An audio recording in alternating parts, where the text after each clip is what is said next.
Friends, welcome back to my channel. मैं हूं आपकी फ्रेंड वर्षा। फ्रेंड्स, आज की इस वीडियो में हम बीएड एंट्रेंस एग्जाम के सिविक्स के प्रीवियस पेपर के बारे में बात करेंगे, जिसमें हम बात करेंगे कि प्रीवियस ईयर में 2013, 14, 10 इनमें कौन कौन से सिविक्स से रिलेटेड क्वेश्चंस पूछे गए थे। तो आज हम अपनी वीडियो में उन्हीं को डिस्कस करेंगे। तो चलिए फ्रेंड्स, वीडियो को स्टार्ट करते हैं। लेकिन वीडियो को स्टार्ट करने से पहले प्लीज मेरे चैनल को सब्सक्राइब कर लीजिए, और अगर आपने चैनल को सब्सक्राइब कर लिया है तो इस वीडियो को लाइक कीजिए और अपने फ्रेंड्स के साथ शेयर कीजिए। चलिए फ्रेंड्स, आज की इस वीडियो को स्टार्ट करते हैं। फर्स्ट क्वेश्चन है हमारा, भारत में न्यायपालिका निम्न की देखरेख में कार्य करती है। ये 2014 में पूछा गया क्वेश्चन है। प्रधानमंत्री की देखरेख में, राष्ट्रपति की देखरेख में, संसद की देखरेख में, या फिर स्वतंत्र काम करती है। तो फ्रेंड्स, अगर हम भारत में न्यायपालिका की बात करें तो ये स्वतंत्र रूप से कार्य करती है। तो ऑप्शन डी यहाँ पे हमारा राइट आंसर है। नेक्स्ट क्वेश्चन पे आते हैं। निम्नलिखित में से कौन सी समवर्ती सूची का विषय नहीं है? समाचार पत्र, परिवार नियोजन, कारखाना, या फिर लोक स्वास्थ्य है।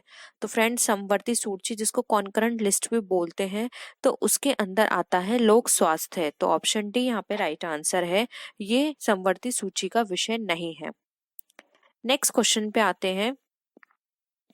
किसी कारणवश कार्यालय के दौरान राष्ट्रपति की मृत्यु हो जाए तो उपराष्ट्रपति अधिकतम कितने समय तक राष्ट्रपति के रूप में कार्य कर सकता है? ऑप्शंस हैं 2 वर्ष तक, 1 वर्ष तक, 3 महीने तक, या फिर 6 महीने तक। तो फ्रेंड्स, अगर हम बात करें कि अगर राष्ट्रपति की मृत्यु हो जाती है कार्यकाल के दौरान, तो उस समय उपराष्ट्रपति कितने समय तक काम करेगा? तो फ्रेंड्स, उपराष्ट्रपति 6 महीने तक काम कर सकता है। तो ऑप्शन डी यहाँ पे हमारा राइट आंसर है। नेक्स्ट क्वेश्चन है, कोई विधेयक धन विधेयक है अथवा नहीं, इसका निर्णय कौन करता है? ये अगेन 2014 में पूछा गया क्वेश्चन है। लोकसभा का अध्यक्ष, प्रधानमंत्री, राष्ट्रपति, संसदीय समिति। तो फ्रेंड्स, कोई भी हमारा विधेयक धन विधेयक है, इसका फैसला सिर्फ और सिर्फ लोकसभा अध्यक्ष के हाथ में होता है। तो ऑप्शन ए यहाँ पे हमारा राइट आंसर है। वो बताएगा कि कौन सा विधेयक धन विधेयक है या नहीं। नेक्स्ट है क्वेश्चन है हमारा, राष्ट्रपति अपना त्यागपत्र किसे संबोधित करते हुए देता है? भारत के मुख्य न्यायाधीश, लोकसभा अध्यक्ष, उपराष्ट्रपति, या फिर प्रधानमंत्री। तो फ्रेंड्स, अगर राष्ट्रपति को अपना त्यागपत्र देना है तो वो उपराष्ट्रपति को संबोधित करते हुए अपने त्यागपत्र को सौंपेगा। तो वह यहाँ पे जो राइट आंसर है वो है ऑप्शन सी, उपराष्ट्रपति। अगेन 2014 में पूछा गया क्वेश्चन है ये। नेक्स्ट है, भारत में मंत्री परिषद उत्तरदायी होती है विधानमंडल के सदनों के प्रति, राज्यपाल के प्रति, संसद के प्रति, या फिर विधानसभा के प्रति। तो फ्रेंड्स, राज्य में मंत्री परिषद उत्तरदायी होती है विधानसभा के प्रति। तो ऑप्शन डी यहाँ पे हमारा राइट आंसर है। नेक्स्ट क्वेश्चन है, निम्नलिखित में से किस संविधान संशोधन के अंतर्गत मौलिक कर्तव्यों को शामिल किया गया है? ऑप्शंस है 42, 43, 44, या फिर 39। तो फ्रेंड, मौलिक कर्तव्यों को शामिल किया गया है 42वें संशोधन के अंतर्गत। तो यहाँ पे 42, ऑप्शन ए यहाँ पे हमारा राइट आंसर है। नेक्स्ट है, भारतीय संविधान में राज्य के नीति निर्देशक तत्वों की संकल्पना किस देश के संविधान पर आधारित है? फ्रांस, जापान, आयरलैंड, या फिर ब्रिटेन। तो फ्रेंड्स, अगर हम भारतीय संविधान में राज्य के नीति निर्देशक तत्वों की संकल्पना की बात करें तो ये लिया गया है आयरलैंड से। तो ऑप्शन सी यहाँ पे हमारा राइट आंसर है। नेक्स्ट है, भारतीय संविधान की अस्पष्टता उन्मूलन से संबंधित अनुच्छेद है अनुच्छेद 17, अनुच्छेद 16, अनुच्छेद 15, या फिर अनुच्छेद 14। तो फ्रेंड्स, अगर हम अस्पृश्यता उन्मूलन की बात करें तो ये अनुच्छेद 17 में बताया गया है इसके बारे में। तो यहाँ पे ऑप्शन ए हमारा राइट आंसर है। नेक्स्ट है, ईस्ट की नीतियों से कौन सा प्रधानमंत्री सबसे ज्यादा प्रभावित हुआ? HD देवगौड़ा, अटल बिहारी वाजपेयी, इंद्र कुमार गुजराल, या फिर मनमोहन सिंह। तो फ्रेंड्स, अगर हम बात करें ईस्ट की नीतियों से कौन सा प्रधानमंत्री सबसे ज्यादा प्रभावित हुआ था, तो वो थे इंद्र कुमार गुजराल। तो ऑप्शन सी यहाँ पे हमारा राइट आंसर है। ये हमारा क्वेश्चन 2013 में पूछा गया है। नेक्स्ट है संसद का अर्थ है राज्यसभा, लोकसभा, राज्यसभा, लोकसभा, प्रधानमंत्री, भारत का राष्ट्रपति, राज्यसभा और लोकसभा, या फिर भारत का राष्ट्रपति, भारत का उपराष्ट्रपति, या फिर लोकसभा और राज्यसभा। तो फ्रेंड्स अगर हम यहाँ पे संसद की बात करें तो फ्रेंड्स संसद के अंदर तीन लोगों को सम्मिलित किया गया है, या फिर हम कहें कि इसके उनको तीन भागों में विभाजित किया गया है, जिसमें आते हैं हमारे राष्ट्रपति, राज्यसभा और लोकसभा। तो ऑप्शन सी यहाँ पे हमारा राइट आंसर है। भारत का राष्ट्रपति, राज्यसभा और लोकसभा, ये इसके तीन पार्ट होते हैं संसद के। नेक्स्ट क्वेश्चन है भारत में त्रिस्तरीय पंचायत राज प्रणाली का प्रस्ताव किसने पारित किया था? बलवंत राय मेहता कमेटी ने, अशोक मेहता कमेटी ने, रॉयल कमीशन, या फिर उपरोक्त में से कोई नहीं। तो फ्रेंड्स हम यहाँ पे अगर त्रिस्तरीय राज प्रणाली की बात करें कि इसके अंदर ये किसने दी थी ये, तो फ्रेंड्स ये दी गई थी बलवंत राय मेहता कमेटी के अंतर्गत। उन्होंने कहा था कि अगर पंचायत राज प्रणाली हो तो इसको त्रिस्तरीय रखा जाए। तो यहाँ पे ऑप्शन ए राइट आंसर है। नेक्स्ट है संवैधानिक प्रणाली के असफल हो जाने पर किसी राज्य में राष्ट्रपति शासन संविधान की किस धारा के अंतर्गत लागू किया जाता है? 352, 356, 360 या फिर 350। तो फ्रेंड्स हम यहाँ पर बात कर रहे हैं राष्ट्रपति शासन असफल हो जाने पर किस राज्य में राष्ट्रपति शासन लागू किया जाता है, तो वो धारा कौन सी है? तो वो है 356 धारा। तो यहाँ पे ऑप्शन बी यहाँ पे राइट आंसर है। नेक्स्ट है संविधान सभा के अध्यक्ष कौन थे? पंडित जवाहरलाल नेहरू, सरदार पटेल, डॉक्टर राजेंद्र प्रसाद, या फिर डॉक्टर BR अम्बेडकर। तो फ्रेंड्स अगर हम संविधान सभा के अध्यक्ष की बात करें तो उसके अध्यक्ष थे डॉक्टर राजेंद्र प्रसाद। तो ऑप्शन सी यहाँ पे हमारा राइट आंसर है। नेक्स्ट है भारतीय संसद द्वारा विश्व संसदीय प्रणालियों में से कौन सी अभिनव चर्चा प्रक्रिया समाविष्ट की गई है? प्रश्नकाल, शून्यकाल, संकल्प, या फिर राष्ट्रपति का भाषण। तो फ्रेंड्स इसके लिए जो राइट आंसर है वो है ऑप्शन बी शून्यकाल। नेक्स्ट है किस संविधान संशोधन द्वारा मतदान की आयु 21 से घटाकर 18 वर्ष की गई? 61वां संविधान संशोधन 1989, 55वां संविधान संशोधन 1986, 53वां संविधान संशोधन 1992, या फिर 84 संविधान संशोधन 2002। तो फ्रेंड्स अगर हम बात करें कि 21 से घटाकर जहां 18 वर्ष कर दी गई थी उम्र, तो वो किया गया था हमारा 61वें संविधान संशोधन 1989 के तहत। तो ऑप्शन यहाँ पे ए राइट आंसर है। नेक्स्ट है संसद के संयुक्त सत्र का संचालन कौन करता है? तो फ्रेंड्स संसद के संयुक्त सत्र की बात करें, ज्वाइंट सेशन की बात करें, तो ऑप्शंस है राष्ट्रपति, प्रधानमंत्री, राज्यसभा अध्यक्ष, या फिर लोकसभा अध्यक्ष। तो फ्रेंड्स इसका जो राइट आंसर है वो है ऑप्शन डी, ये करता है लोकसभा अध्यक्ष। तो ऑप्शन डी यहाँ पे राइट आंसर है। नेक्स्ट है राष्ट्रपति द्वारा राज्यसभा के लिए मनोनीत की गई सदस्यों की कितनी संख्या होती है? 2, 6, 8, 12। तो फ्रेंड्स राष्ट्रपति को यह अधिकार होता है कि राज्यसभा के लिए कुछ सदस्यों को मनोनीत कर सके, और उनकी जो संख्या होती है वो होती है 12। तो ऑप्शन डी यहाँ पे हमारा राइट आंसर है।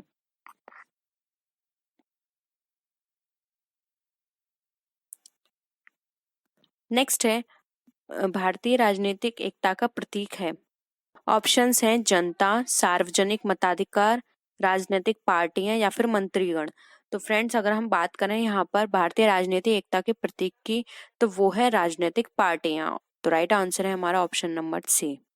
मुख्य न्यायाधीश की नियुक्ति कौन करता है? प्रधानमंत्री, राष्ट्रपति, मंत्रिपरिषद, या फिर उपराष्ट्रपति। तो फ्रेंड्स अगर हम बात करें मुख्य न्यायाधीश की, तो इसकी नियुक्ति की जाती है राष्ट्रपति के द्वारा। तो ऑप्शन बी राइट आंसर है। इसमें हम बात करेंगे, हमें 4 ऑप्शंस दिए होंगे, उसमें से हमें एक ऑप्शन जो होगा वो अलग होगा, तो हमें बताना है कि वो कौन सा ऑप्शन है। नेक्स्ट क्वेश्चन है हमारा जिसमें ऑप्शंस गिवन है, ए कुत्ता घर, बी अश्वशाला, सी ताला, और डी माद। तो फ्रेंड्स अगर हम इन ऑप्शंस के देखें तो इनमें से 3 ऑप्शंस जो हैं वो किसी न किसी के रहने की जगह हैं, जैसे कि कुत्ता घर, कुत्ता रहता है, अश्वशाला जहाँ पे घोड़ा रहता है, उस तरह से माद जहाँ पे सांप रहता है, जबकि ताला किसी भी तरह का कोई भी ऐसी जगह नहीं है जहाँ पे कोई ना कोई रहे।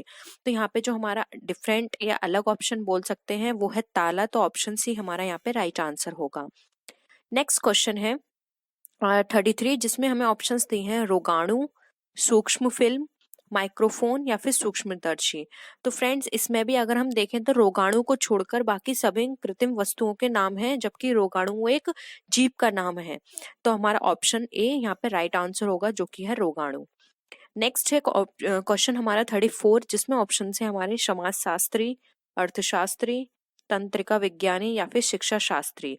तो फ्रेंड्स शिक्षा शास्त्री को अगर यहाँ पे छोड़ें तो बाकी सभी ऑप्शंस हमारे किसी क्षेत्र विशेष को के ज्ञाता हैं जो उसको बताते हैं, जैसे कि समाजशास्त्री हमारा हो गया, अर्थशास्त्री, तंत्रिका विज्ञानी, ये हमारे किसी न किसी क्षेत्र विशेष के ज्ञाता को रिप्रेजेंट कर रहे हैं, जबकि शिक्षा शास्त्री किसी भी क्षेत्र को रिप्रेजेंट नहीं कर रहा है। तो हमारा ऑप्शन डी यहाँ पे राइट आंसर होगा। नेक्स्ट क्वेश्चन है, इसमें हम निर्देश पढ़ लेते हैं। नीचे दिए गए प्रत्येक प्रश्न में 4 समूह दिए गए हैं, एक शब्द समूह में 3 अन्य से भिन्न है। दिए गए विकल्पों में से हमें यहाँ पे भिन्न शब्द आपको बताना है। और क्वेश्चन है 35, ऑप्शंस है कागज पेंसिल, सिर टोपी, स्याही दावत या फिर भेंट आवरण। तो फ्रेंड्स कागज पर पेंसिल से लिखा जाता है, सिर पर टोपी पहनी जाती है, भेंट पर आवरण होता है, लेकिन स्याही पर दावत नहीं बल्कि स्याही पर दवात नहीं बल्कि दवात में स्याही होती है। तो ये ऑप्शन हमारा रिवर्स होता है, दवात पहले स्याही बाद में होता है, तब ये करेक्ट होता है, जबकि स्याही दवात दे रखा है। तो ये ऑप्शन हमारा गलत है, तो यहाँ पे राइट आंसर होगा हमारा सी। नेक्स्ट आते हैं क्वेश्चन नंबर 36, ऑप्शंस हैं कठोर कोमल, नोकदार भूथरा, मीठा खट्टा, लंबा ऊंचा। तो फ्रेंड्स अगर हम यहाँ पे बात करें तो लंबा ऊंचा को छोड़कर अन्य सभी शब्द समूह में पहला शब्द दूसरे को विपरीतार्थक रिप्रेजेंट कर रहा है, जबकि यहाँ पर अगर हम बात करें लंबा का, यहाँ पे ऊंचा गलत वर्ड है। लंबा का क्या होगा, छोटा, ऊंचा का क्या होगा, नीचा। तो यहाँ पे जो राइट आंसर होगा वो होगा ऑप्शन डी। नेक्स्ट है क्वेश्चन नंबर 37, पेट्रोल कार, विद्युत टेलीविजन, स्याही पेन, धूल वैक्यूम क्लीनर। तो फ्रेंड्स अगर हम यहाँ पे देखें तो पेट्रोल से कार, विद्युत से टेलीविजन, और अगर हम देखें यहाँ पे स्याही से पेन चलता है, किंतु धूल से वैक्यूम क्लीनर नहीं चलता है। तो यहाँ पे ऑप्शन डी हमारा राइट आंसर होगा। नेक्स्ट है क्वेश्चन नंबर 38, ऑप्शंस हैं हल्का भारी, अपराध आरोप, छोटा लंबा, पुरुष स्त्री। तो फ्रेंड्स अपराध आरोप को छोड़कर अन्य सभी युग्म परस्पर एक दूसरे के विपरीतार्थक है। तो यहाँ पे जो हमारा राइट आंसर होगा वो होगा अपराध और आरोप। तो ऑप्शन बी यहाँ पे हमारा राइट आंसर होगा। नेक्स्ट है क्वेश्चन नंबर 39, ऑप्शंस हैं पेन स्याही, टाइपराइटर रिबन, कूंची ब्रश यानी रंगना पेंट करना, पेंसिल रिफिल। तो फ्रेंड्स यहाँ पर जिस प्रकार पेन से स्याही, टाइपराइटर में रिबन और पेंसिल में रिफिल होती है, लेकिन कूंची को चलाने के लिए पेंट की आवश्यकता नहीं पड़ती है। तो फ्रेंड्स यहाँ पर अगर हम बात करें तो ऑप्शन सी हमारा यहाँ पे राइट आंसर होगा। नेक्स्ट है क्वेश्चन नंबर 40, पौधा फूल, कुर्सी सोफा, चेहरा आंख, वृक्ष तना। तो फ्रेंड्स कुर्सी सोफा को छोड़कर अन्य सभी में दूसरे पहले में होता है, जबकि सोफा कुर्सी में नहीं होता है। तो यहाँ पे हमारा जो राइट आंसर होगा वो होगा ऑप्शन बी, कुर्सी सोफा। नेक्स्ट आते हैं क्वेश्चन नंबर 41 पर। इसमें है पति पत्नी, शेर लोमड़ी, कुत्ता बिल्ली, राजा मंत्री। तो फ्रेंड्स राजा मंत्री को छोड़कर अन्य सभी जोड़ों में एक पुल्लिंग और एक स्त्रीलिंग है, जबकि राजा मंत्री में दोनों पुल्लिंग की बात की जा रही है। तो ऑप्शन डी यहाँ पे हमारा राइट आंसर होगा। नेक्स्ट है ऑप्शन क्वेश्चन नंबर 42, अपराध सजा, सजा वकालत, मेहनत सफलता, व्यायाम स्वास्थ्य। तो फ्रेंड्स सजा वकालत को छोड़कर अन्य सभी जोड़ों में प्रथम शब्द का फल दूसरे शब्द के रूप में लिखा है, जबकि सजा का फल वकालत नहीं होती है। तो फ्रेंड्स यहाँ पे जो हमारा राइट आंसर होगा वो होगा ऑप्शन बी, सजा वकालत। नेक्स्ट है 43 question, captain, team, boss, gang, प्रधानमंत्री, कैबिनेट, कलाकार, टूप। तो फ्रेंड्स अगर यहाँ पे देखें तो कलाकार और टूप को छोड़कर अन्य सभी जोड़ों में प्रथम शब्द दूसरे का मुखिया होता है, जबकि कलाकार टूप का मुखिया नहीं होता है। तो ऑप्शन डी यहाँ पे हमारा राइट आंसर होगा।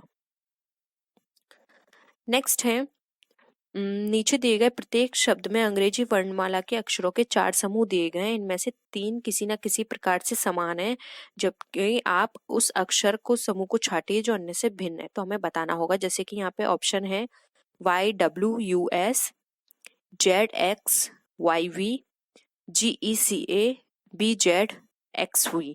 तो फ्रेंड्स अगर हम यहाँ पे देखें तो यहाँ पे X को एक छोड़ करके आता है HTU, U में V को छोड़ें तो W आएगा और X को छोड़ें तो Y आएगा। ठीक है, सेम इसी तरह से अगर हम देखें A के बाद B को छोड़ें तो C को छोड़ें तो D को छोड़ें तो E और E के बाद F को छोड़ेंगे तो हम यहाँ पर आएगा हमारा G। सेम उसी तरह से अगर हम अगर हम B के बाद देखें V, W, X, Y, तो यहाँ पे क्या हो गया, इसका यहाँ पे जो हम पेयर बना के चल रहे थे वो यहाँ पे सही पेयर नहीं है, तो हमें यही आंसर अपना मिल गया। लेकिन फिर भी अगर हम फोर्थ ऑप्शन को एक बार देखें तो V के बाद हमारा आएगा W, उसको हमने लेफ्ट किया, फिर हमारा आ गया X के बाद Y को लेफ्ट किया तो हमारा आ गया Z, और Z को लेफ्ट करके अगर हम रिवर्स में फिर से जाएं तो A को लेफ्ट करके आ गया V। तो हमारा जो डिफरेंट है वो है ऑप्शन बी, जो कि है ZXYV। तो आप इस तरह से यहाँ पे इन क्वेश्चंस को सॉल्व कर सकते हैं। नेक्स्ट है क्वेश्चन नंबर 45। इसमें ऑप्शंस हैं MKGA, RPLF, VTPJ या फिर PNID। तो फ्रेंड्स इसमें अगर हम देखें MKGA, तो फ्रेंड्स यहाँ पर हमें जो मिलेगा एक के 6 नंबर पे जाएं तो G आता है, G के 4th नंबर पे जाएं तो K आता है, और K के 2nd नंबर पे अगर हम जाएं माइनस करके तो यहाँ पे हमारा क्या आएगा, M आता है। सेम यही हमारा कॉन्सेप्ट चलता है F के बाद L के बाद P और P के बाद R पे। जबकि फ्रेंड्स अगर हम ये कॉन्सेप्ट यहाँ पे भी देखें, J के बाद हमारा 6 नंबर पे क्या आता है P के बाद 4th नंबर पे T, और T के बाद हमारा 2nd नंबर पे आता है V। रिवर्स में करना है फ्रेंड्स ये सारी चीजें, लेकिन अगर हम यही देखें D के बाद हमारा जो आई आएगा वो 5th नंबर पे आ रहा है, जबकि हमें क्या चाहिए 6 नंबर का वर्ड। तो हमारा जो डिफरेंट आ गया वर्ड वो हो गया ऑप्शन डी। तो यहाँ पे हमारा जो राइट आंसर होगा वो होगा ऑप्शन डी। नेक्स्ट है 46 नंबर का क्वेश्चन। उसमें दे रखा है DINS, CHNR, BGLQ, AFKP। तो फ्रेंड्स इसमें अगर हम देखें तो 555 के डिफरेंस हमें निकल कर आएंगे। जैसे कि देखो फ्रेंड्स डी से अगर हम 5 हमने वर्ड लेकर आए तो हमारा आ गया आई के बाद अगर हम 5th नंबर पर चले तो हमारा आ गया एन से अगर हम 5th नंबर पर चले तो हमारा आ गया एस। जबकि फ्रेंड्स अगर हम ये CHNR जो कि हमारा ये 2nd नंबर का ऑप्शन है, इसको अगर हम चेक करें तो फ्रेंड्स अगर हम C से H पर जाएंगे हमारे तो यहाँ पर क्या आएगा 5 से अगर हम N आए तो ये हमारा 6 नंबर का वर्ड है, और अगर हम N से R आए तो ये हमारा 4 नंबर का वर्ड है, जो कि हमारा पैटर्न गलत हो गया। तो जो हमारा यहाँ पे राइट आंसर होगा वो होगा ऑप्शन बी, जो कि है CHNR। तो आप इस तरह से आपको ये पता होना चाहिए कि कौन सा वर्ड किस नंबर पे आ रहा है, और अगर ये भी आपको नहीं पता है तो आप एग्जाम टाइम में भी बहुत जल्दी ही आपको कुछ सेकंड्स का ही टाइम लगेगा, आप जल्दी से पूरी काउंटिंग करके ये देख सकते हैं।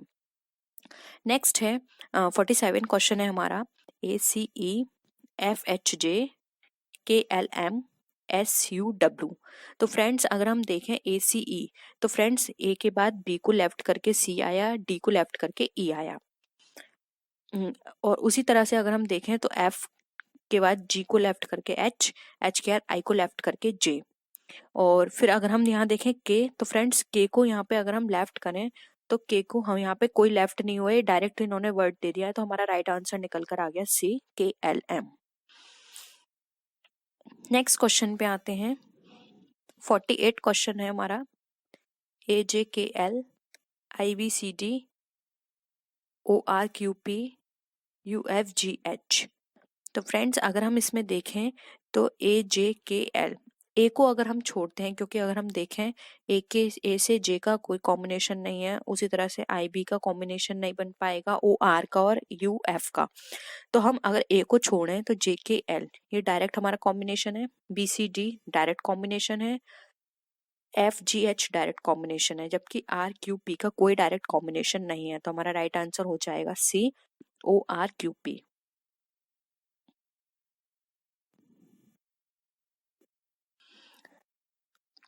नेक्स्ट है question number 49, D E B R T P H I F N O L. तो फ्रेंड इसी तरह से अगर हम इन्हीं के कॉम्बिनेशन में बात करें, डी ई बी, तो डी के बाद क्या आता है ई के बाद अगर हम माइनस में जाएं तो हमारा आ जाएगा बी। 3 नंबर पे जाएं, जैसे कि ई से पहले क्या आता है डी के बाद क्या आता है सी के बाद आता है बी।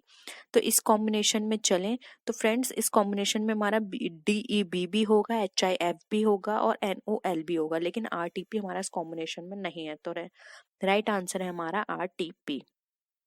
नेक्स्ट है क्वेश्चन नंबर 15, ये है हमारा आर जी टी एफ। तो फ्रेंड्स इसमें अगर हम कॉम्बिनेशन देते हैं, आर के बाद क्या आता है आर एस टी, यानी कि एक रिवर्स कर दिया, फिर एफ जी ये डायरेक्ट आ गया, एम एन ओ ये डायरेक्ट आ गया हमारा,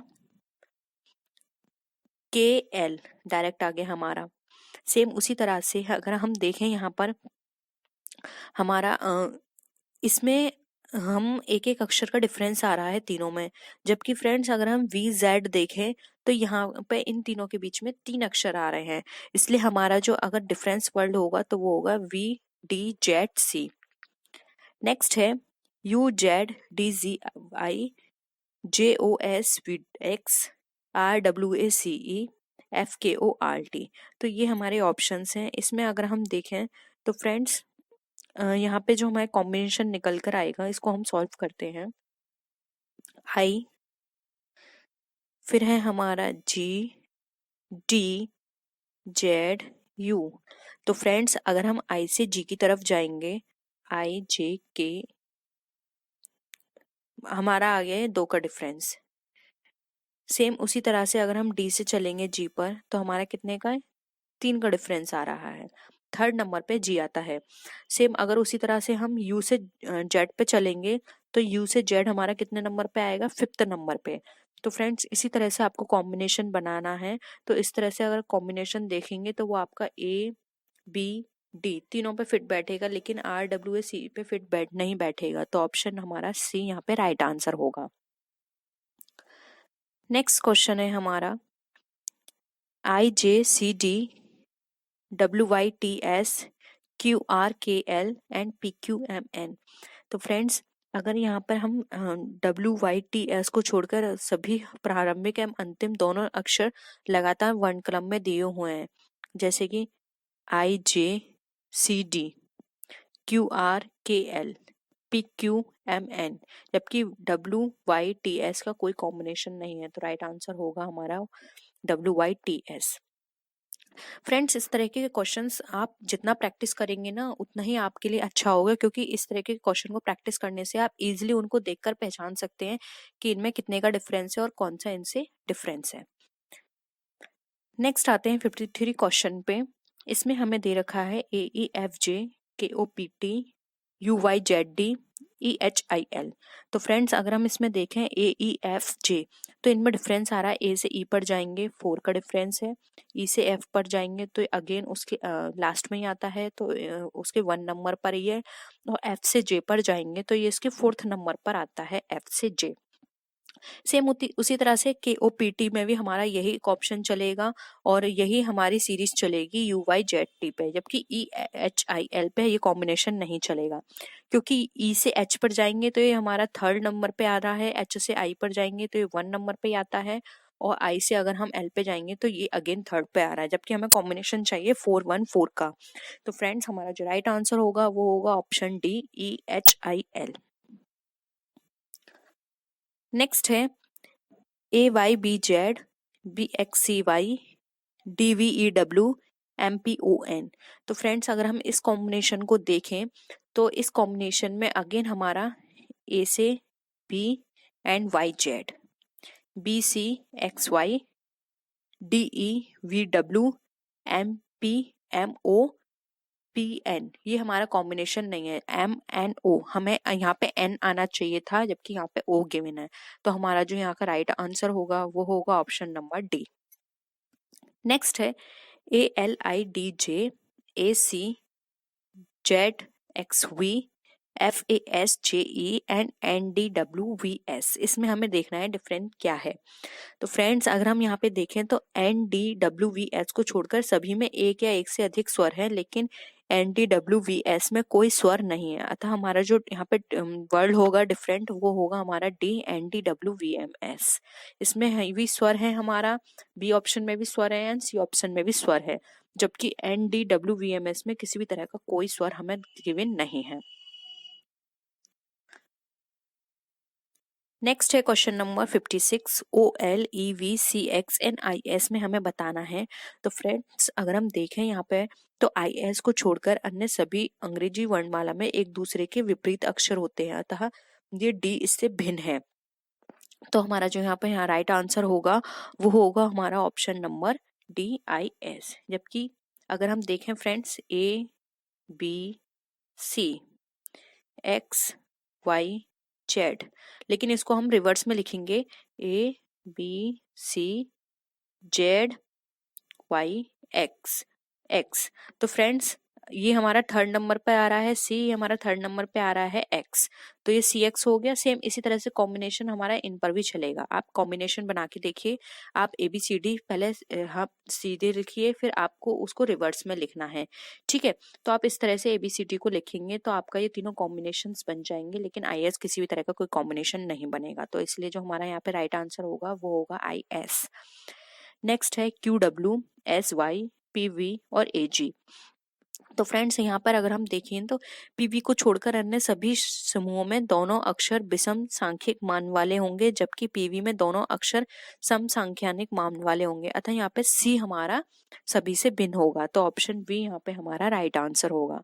आपको अगेन इसमें यही देखना है, ABCD आप लिख के देख लीजिए, आपको यहाँ पे डिफरेंस साफ दिखाई दे जाएगा, लेकिन पीवी में उस तरह का डिफरेंस नहीं होगा। तो ऑप्शन डी सी यहाँ पे आपका राइट आंसर हो। राम की गाय दूध देती है, ये किस तरह का वाक्य है?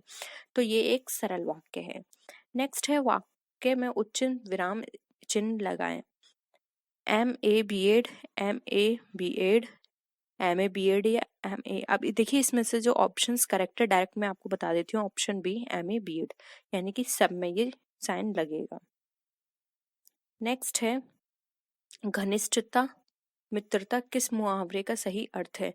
तो यहाँ पे इसका राइट आंसर है ऑप्शन नंबर सी, दांत काटी रोटी।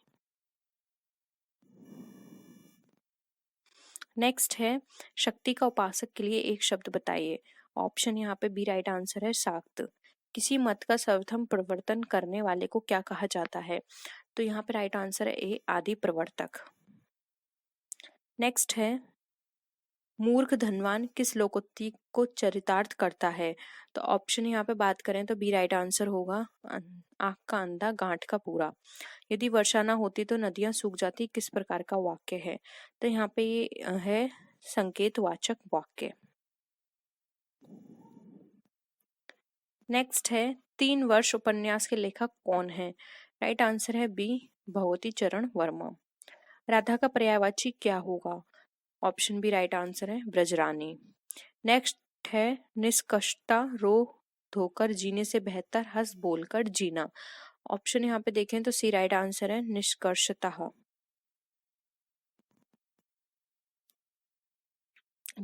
भारत के सम भारत है मैं कौन सा अलंकार है? राइट आंसर है बी, अन्वय। जल प्रपात को देखकर मन आह्लाद से भर गया। ऑप्शन की बात करें तो ए राइट आंसर है आह्लाद। अब यहाँ पे हमें संधि का नाम बताना है। दयानंद में किस तरह की संधि है? बी राइट आंसर है दीर्घ संधि। कपीश में कौन सी संधि है? अगेन राइट आंसर है बी, दीर्घ संधि। नेक्स्ट है पटपति मानहु तड़ित रुचि सुचि नौमी जनक सुतावरम में कौन सा अलंकार है? राइट आंसर है ए, उपमा अलंकार। नेक्स्ट है तूती बोलने का सही अर्थ क्या होता है? राइट आंसर है ए, रौब होना। नेक्स्ट है, वह कौन सा व्यक्ति है जिसने जवाहरलाल नेहरू का नाम ना सुना हो? ऑप्शन सी राइट आंसर है मिश्र वाक्य। नेक्स्ट है, अंटी मारने का क्या अर्थ होता है? तो अंटी मारने का मतलब यहाँ पर होता है कम तोलना। नेक्स्ट है, तलवार की धार पर चलने का क्या अर्थ होता है? तो इसका मतलब होता है कठिन कार्य करना। ऑप्शन डी राइट आंसर है। नेक्स्ट है, बादल राग किसकी लंबी कविता है? तो यहाँ पे ऑप्शन बी राइट आंसर है निराला की। नेक्स्ट है, शिष्ट का विलोम शब्द क्या होगा? इसका राइट आंसर होगा सी असिस्ट।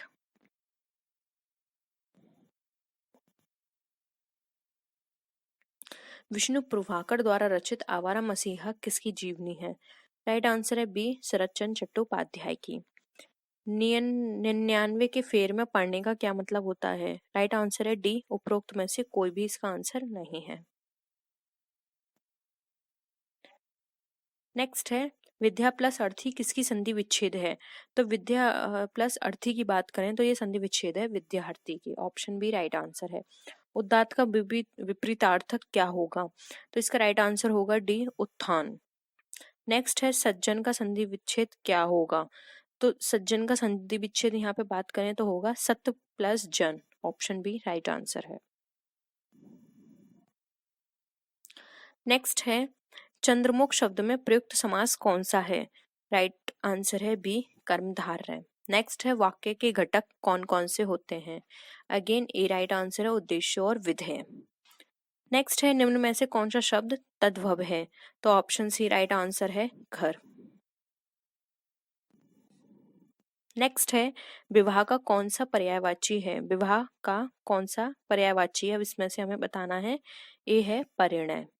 नेक्स्ट है, निम्नलिखित में से रस और भाव का चयन करना है। शांत रस का स्थायी भाव क्या होता है? अगेन मैं आपको ये बहुत बार बता चुकी हूँ, आपको पता होना चाहिए। ऑप्शन डी निर्वेद। नेक्स्ट क्वेश्चन है, दिनकर किस रस के कवि माने जाते हैं? ऑप्शन इसका राइट आंसर है डी वीर के। विस्मय स्थायी भाव किस रस में होता है? इसका राइट आंसर है सी अद्भुत। नेक्स्ट क्वेश्चन है, किलक अरे मैं नेह निहारू इन दांतों पर मोती वारू। ऑप्शन इसमें सी राइट आंसर है वत्सल।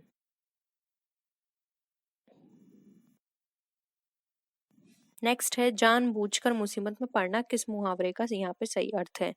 तो देखिए यहाँ पे राइट आंसर होगा ए आग में कूदना। नेक्स्ट क्वेश्चन पे आते हैं, चंदन विष व्यापक नहीं लिपटे रहत भुजंग प्रस्तुत पंक्ति के रचयिता कौन है? तो ऑप्शन डी राइट आंसर है रहीम। निम्न में से कौन सा एक छंद का उदाहरण नहीं है? तो देखिए यहाँ पे रूपक छंद का उदाहरण नहीं है, रूपक होता है अलंकार। दोहा, सोरठा, वर्वे ये सारे छंद के उदाहरण हैं। अब यहाँ पर हमें अलंकार बताने हैं, तो देखिए, उसी तपस्वी से लंबे थे देवदार दो चार खड़े, इस पंक्ति में कौन सा अलंकार है? ये है प्रतीत, यानी कि वो तपस्वी देवदार की तरह, देवदार का जो वृक्ष होता है उसकी तरह प्रतीत हो रहे थे, तो यहाँ पे प्रतीत अलंकार है। नेक्स्ट है, कुंद इंदु सन देह उमा रमन वरुण अमन में कौन सा अलंकार है? तो इसमें राइट आंसर है ऑप्शन नंबर बी उपमा अलंकार है। इसमें उपमा दी गई है एक दूसरे को। नेक्स्ट है, तुम इस कार्य के लिए समुचित पारिश्रमिक मिलेगा, सही शब्द का चयन कीजिए। देखिए पारिश्रमिक यहाँ पे अशुद्ध लिखा हुआ है, हमें यहाँ सही बताना है कि सही किसी तरह से लिखा जाएगा। तो देखिए डी राइट आंसर है पारिश्रमिक। ध्रुव स्वामिनी के रचयिता कौन है? तो देखिए यहाँ पे इसका राइट आंसर है ए प्रसाद, यानी कि जयशंकर प्रसाद। नेक्स्ट है, निम्नलिखित में से कौन सा स्थायी भाव है? तो इसका राइट आंसर है डी, जो कि है वात्सल्य। नेक्स्ट है, निम्न में से कौन सा रचना की दृष्टि से भेद नहीं है? तो देखिए रचना की दृष्टि से बात करें तो विदेशज यहाँ पे भेद नहीं है। नेक्स्ट है, हिंदी वर्णमाला में अयोगवाह की संख्या क्या होती है? मैं आपको करा चुकी हूँ, प्लीज 20 डे सीरीज एक बार जरूर देख लीजिएगा। मैं इसकी अलग से प्लेलिस्ट भी बना दूंगी, तो आप गूगल पे अगर 20 डे सीरीज डालेंगे तो आपको मिल जाएगा। नहीं तो प्लीज़ एक बार जाके आप गो थ्रू कर लीजिए 88 जो आपको मेरी सारी वीडियो मिलती हैं, उसमें यहाँ पर एक नंबर लिखे होते हैं। तो आप जब 88 नंबर की वीडियोस से पहले की वीडियोस देखेंगे तो आपको 20 डेज सीरीज मिल जाएंगी। प्लीज़ मैं आपसे बार बार बोल रही हूँ, स्किप मत कीजिएगा, एक बार जरूर देख लीजिएगा, वहाँ पे ये सारी चीज़ें मैंने डिस्कस की हुई हैं। राइट आंसर है 2, अयोगवाह 2 होते हैं। अब वो कौन कौन से हैं प्लीज ये कमेंट सेक्शन में जरूर बता दीजिएगा, जिससे मुझे पता चले कि कितने लोगों ने वो वीडियो देखी है। ठीक है, इससे आपका भी रिवीजन होता रहेगा, तो ये आपके लिए भी बेनिफिट रहेगा और मेरे लिए भी। नेक्स्ट है, दिए गए शब्दों में समास बताने के लिए उचित विकल्प। कन्यादान में कौन सा समास है? कन्यादान में है तत्पुरुष समास। साग पात में कौन सा समास है? तो देखिए साग पात की बात की जा रही है जहां किसी भी शब्द के बीच में इस तरह का चिन्ह आए या फिर जहां पे और का वर्ड आए, साग और पात। ठीक है, मीनिंग जब आप संधि विग्रह करें या फिर उसका अर्थ निकालें तो और वर्ड आए या वर्ड आए, तो आपको पता होना चाहिए वहां पे द्वंद्व समास होता है। आप इस तरह से भी पढ़ सकते हैं, दा एंड दा दोनों क्या है? प्रमुख है, मेन है। सेम उसी तरह से इन दोनों का जो स्थान होता है वो प्रमुख होता है। ठीक है, और इन दोनों के बीच में इस तरह का शाइन होता है, और अगर इसको आप अर्थ निकालेंगे तो और या आ निकल कर आता है जब आप इन हिंदी में इसका अर्थ निकालते हैं। नेक्स्ट है वनवास। वनवास में अब कौन सा समास है? तो ये है तत्पुरुष समास। नेक्स्ट है गजानन, किसका पर्यायवाची शब्द है? गणेश, शिव, विष्णु, ब्रह्मा। बहुत ही इजी है, आप इजीली बता सकते हैं, ए गणेश। नेक्स्ट है अति मलिन वृषभानु कुमारी, अधोमुख रहित उर्धि नहीं चितवती, ज्यों गथ हारे थकित जुआरी, छूटे चिहुर बदन कुम्हिलाने, ज्यों नलिनी हिमकर की मारी। इन पंक्तियों में कौन सा रंग है, कौन सा रस है? तो यहाँ पर विप्रलंब श्रृंगार की बात की गई है, तो ऑप्शन सी राइट आंसर है।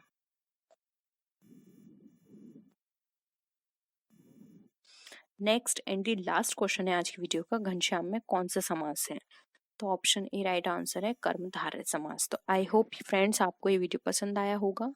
वीडियो पसंद आए तो वीडियो को लाइक कीजिए, फ्रेंड्स के साथ शेयर कीजिए। किसी भी तरह की कोई भी क्वेरी हो तो जरूर बताइएगा, और 20 डेज सीरीज को जरूर देख लीजिएगा। तो नेक्स्ट वीडियो में फिर मिलते हैं।